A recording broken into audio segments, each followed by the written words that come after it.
जलाल उद्दीन अकबर ही था। अकबर ने अपनी जिंदगी में मुगल सल्तनत को आधे से ज्यादा हिंदुस्तान पर फैला दिया था और अपने मरने से पहले इस काबिल बना दिया था कि उसकी आने वाली कई नस्लों ने उस पर राज किया था। दोस्तों, आज की इस वीडियो में हम जानेंगे कि आखिर अकबर कौन था और आखिर अकबर में ऐसी क्या खास बात थी कि वो अपने दौर में अपनी पूरी सल्तनत के लोगों के लिए देवता बन गया था। लोग उसके दरबार में आके मन्नतें मांगा करते थे, लोग उसके सामने आकर अपने सरों को झुकाया करते थे, यहाँ तक कि वो अपनी सल्तनत में रहने वाले लोगों की नजरों में इतना बाइज्जत और कीमती हो चुका था कि उसने अपना ही एक अलग धर्म बना लिया था और इन तमाम चीजों की वजह से ही उसका नाम हमेशा हमेशा के लिए अकबर दी ग्रेट पड़ गया था। साथ ही साथ हम जानेंगे कि आखिर हल्दी घाटी के युद्ध में क्या हुआ था, क्योंकि आज भी बहुत से लोग हल्दी घाटी के युद्ध के बारे में बहुत सी अफवाहें फैलाते हैं। कोई कहता है हल्दी घाटी का युद्ध अकबर ने जीता था, तो कोई कहता है महाराणा प्रताप ने जीता था।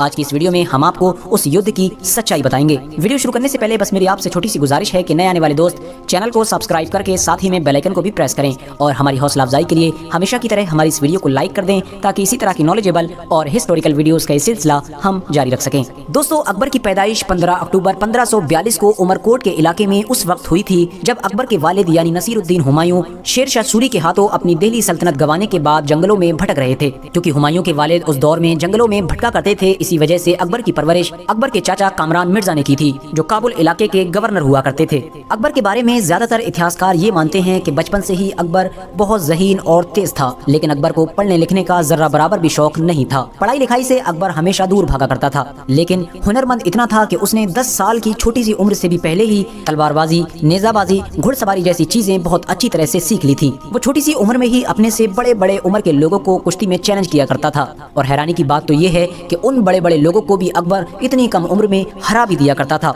आखिरकार 1555 में अकबर के वालिद यानी हुमायूं ने सूरी खानदान से अपनी दिल्ली सल्तनत को दोबारा से छीन लिया था। जिस वक्त हुमायूं ने अपनी सल्तनत को दोबारा हासिल किया, उस वक्त अकबर की उम्र सिर्फ 13 साल थी। ठीक उसके 1 साल बाद ही हुमायूं की अपनी लाइब्रेरी की सीढ़ियों से गिरकर मौत हो गई। जिस वक्त हुमायूं की मौत हुई, उस वक्त अकबर की उम्र सिर्फ 14 साल थी।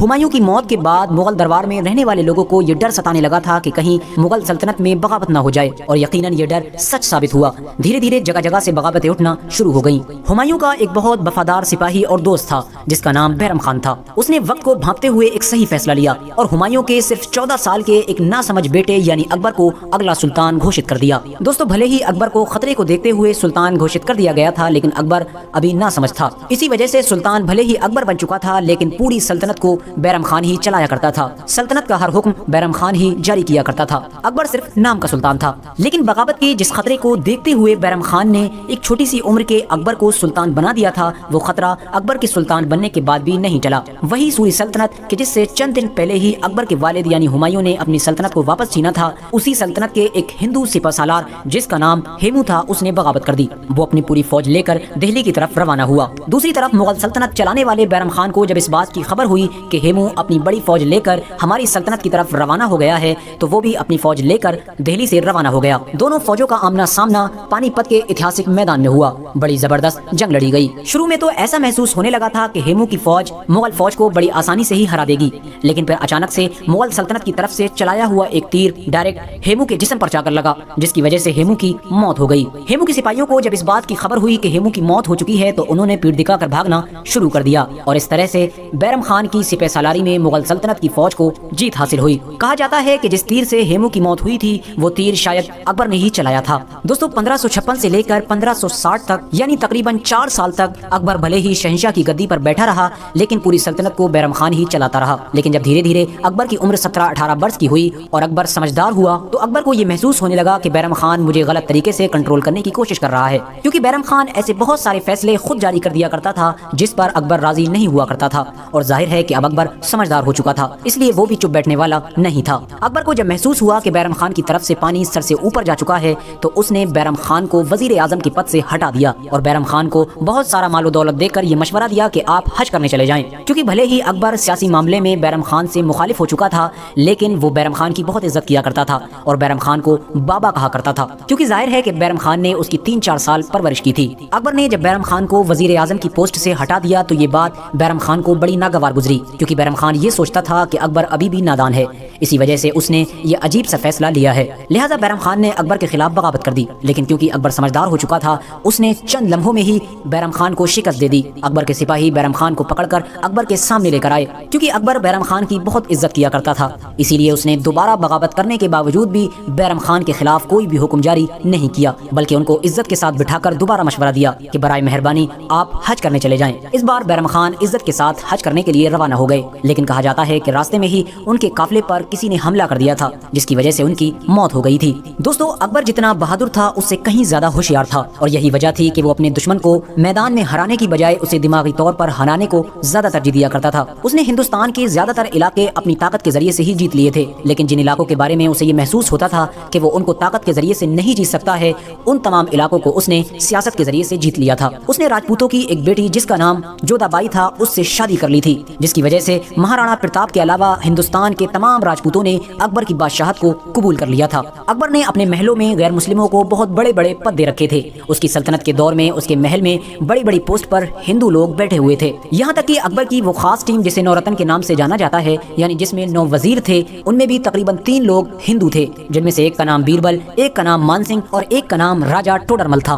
कहा जाता है कि अकबर कोई भी बड़ा कदम उठाने से पहले अपनी टीम के इन्हीं 9 लोगों से मशवरा लिया करता था, और ये 9 लोग भी हमेशा ही अकबर के साथ जुड़े रहते थे। बैरम खान की मौत के बाद जब अकबर सल्तनत चलाने के लिए पूरी तरह से आजाद हुआ, तो उसे ये महसूस हुआ कि मुगल दरबार में इस्लामी आलिमों का बड़ा अच्छा बोलबाला है, यानी हर हुक्म इस्लामी आलिमों की मर्जी के बाद ही जारी किया जाता है। इस बात से अकबर को थोड़ी चिढ़ महसूस होने लगी थी, जिसकी वजह से उसने एक हुक्मनामा जारी किया, जिसमें ये ऐलान किया गया था कि आज से ही हमेशा के लिए अकबर का हुक्म इस्लाम के बड़े से बड़े आलिम के हुक्म से बड़ा माना जाएगा। इस हुक्म के जारी होने के बाद अकबर सियासी फैसलों के साथ साथ मजहबी फैसले भी खुद करने लगा था, और जाहिर है वो कोई आलिम दीन तो था नहीं, इसलिए उसके लिए ये मुनासिब नहीं था। इसीलिए मजहबी लोगों ने उसकी मुखालिफत करना शुरू कर दी, और पूरी सल्तनत में एक बगावत का माहौल तैयार होने लगा था। अकबर ने जब अपनी सल्तनत में ऐसा माहौल देखा, तो उसने इस्लामी बड़े बड़े आलिमों को चुन चुन कर कत्ल करवाना शुरू कर दिया, जिसके बारे में भी उसे ये खबर लगती कि फलां आलिम उसके बारे में कोई गलत बयान या हुक्म जारी कर रहा है, वो उसे कत्ल करवा दिया करता था, जिसकी वजह से बहुत से आलिमों ने निडर होकर उसके ऊपर कुफ्र के फतवे जारी किए। अकबर ने यहीं पर ही बस नहीं की, बल्कि अकबर ने अपने 9 रतन में से एक वजीर जिसका नाम अबुल फजल था, उससे मशवरा करके एक नए दीन की स्थापना की, जिसका नाम दीन इलाही था। अकबर का ये मानना था कि हर मजहब में कोई न कोई अच्छी बातें जरूर हैं, तो इसीलिए क्यों ना हर मजहब की कुछ कुछ अच्छी बातों को निकाल कर एक नया मजहब तैयार किया जाए, जिसके जरिए से तमाम मजहबी झगड़े भी खत्म हो जाएंगे। लिहाजा अकबर ने इसी सोच को मद्देनजर रखते हुए दीन इलाही नाम के एक मजहब को तैयार किया। इस मजहब में इस्लाम के साथ साथ और दूसरे मजहबों की बहुत सारी चीजों को भी शामिल किया गया था, जिसे अकबर अच्छा मानता था। अकबर के इस मजहब को सबसे पहले बीरबल और अबुल फजल जैसे उसके वजीरों ने ही कबूल किया था, लेकिन हाँ, अकबर के इस मजहब को हिंदुस्तान में रहने वाले लोगों ने पसंद नहीं किया था। अकबर के दौर में हिंदू धर्म से ताल्लुक रखने वाले लोग अकबर को बहुत ज्यादा अच्छा मानने लगे थे। बहुत से लोग अकबर की पूजा किया करते थे। अकबर के बारे में कहा जाता है कि अकबर के दरबार के बाहर लोग मन्नतें मांगने आया करते थे, क्योंकि अकबर का ये नजरिया था कि हर मजहब में अच्छाई और बुराई दोनों चीजें होती हैं। इसीलिए वो ईसाइयों के साथ भी पूजा किया करता था और हिंदुओं के साथ भी पूजा किया करता था, और मुसलमानों के साथ मस्जिदों में नमाज भी अदा किया करता था। दोस्तों, अब अगर बात की जाए हल्दी घाटी की जंग के बारे में कि आखिर हल्दी घाटी की जंग जीता कौन था, महाराणा प्रताप या फिर अकबर। दोस्तों, जैसा कि मैंने आपको शुरू में ही बताया था कि महाराणा प्रताप के अलावा हिंदुस्तान के तमाम राजपूतों ने अकबर की बहादुरी और होशियारी को देखकर अकबर की बादशाहत को कबूल कर लिया था, लेकिन महाराणा प्रताप एक ऐसे राजा थे जो आखिर तक अकबर को बादशाह मानने के लिए तैयार नहीं थे। भले ही महाराणा प्रताप अकबर के खिलाफ कामयाब नहीं हो पाए, लेकिन वो अपनी आखिरी जिंदगी तक अकबर के खिलाफ लड़ते रहे, जिससे यकीनन उनकी बहादुरी साबित होती है।